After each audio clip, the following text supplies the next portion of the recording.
Hi, everybody. This is Gary again.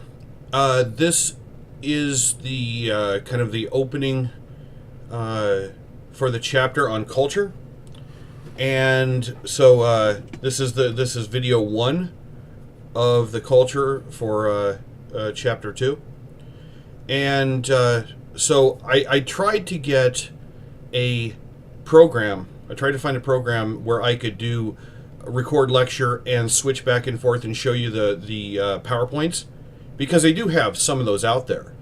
But apparently, unless you want to spend hundreds of dollars, you all the ones that are free are crap, and I haven't been able to make them work. So we're going to do this from my home. This is my office, as I said in the other in the opening video. But this is, so you have to deal with my background, my storage, and all this crap. So you can deal with that. I also will be drinking my Diet Pepsi. And another thing that I may be doing while we're talking is smoking, because I'm at home and I can. Screw you. Don't judge me. You don't know. That's the beauty of being able to be at home. So if you see me smoke and it harms your delicate sensibilities, get over it. Okay. So we're going to talk about first of all about culture. Now,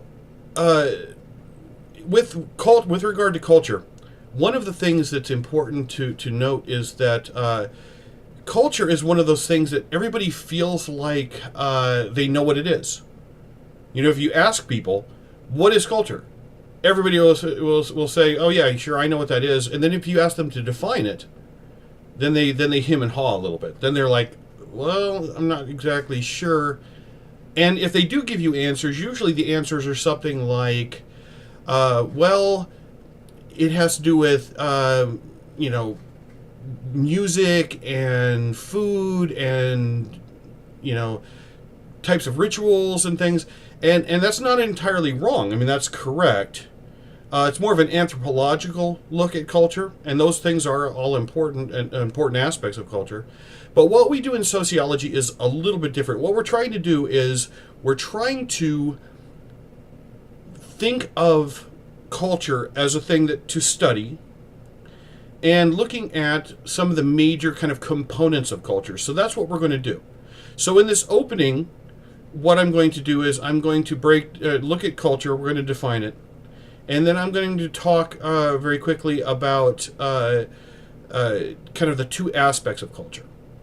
And so, first of all, we define culture, according to our text, as the values, beliefs, behavior, and material objects that together form a people's way of life.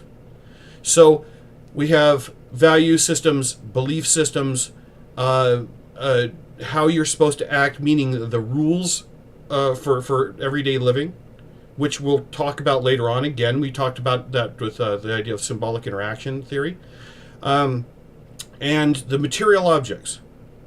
And the way to think about culture is that it is one of the answers to the question, what is the glue that holds society together?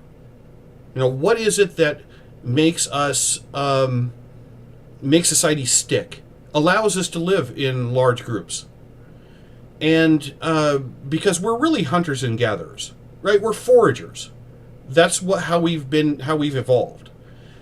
So how is modern society possible? How is it possible that we can live in such large groups? In America, we have like 320 or 325 million people.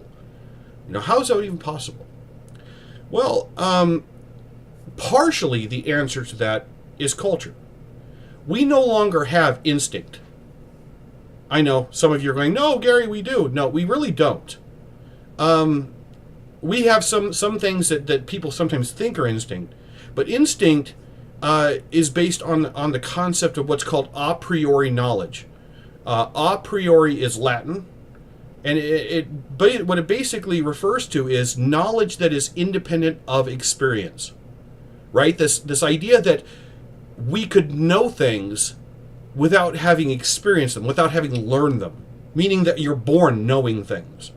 And we're not, right? We're not born knowing things. We don't know how to read or write or walk or feed ourselves.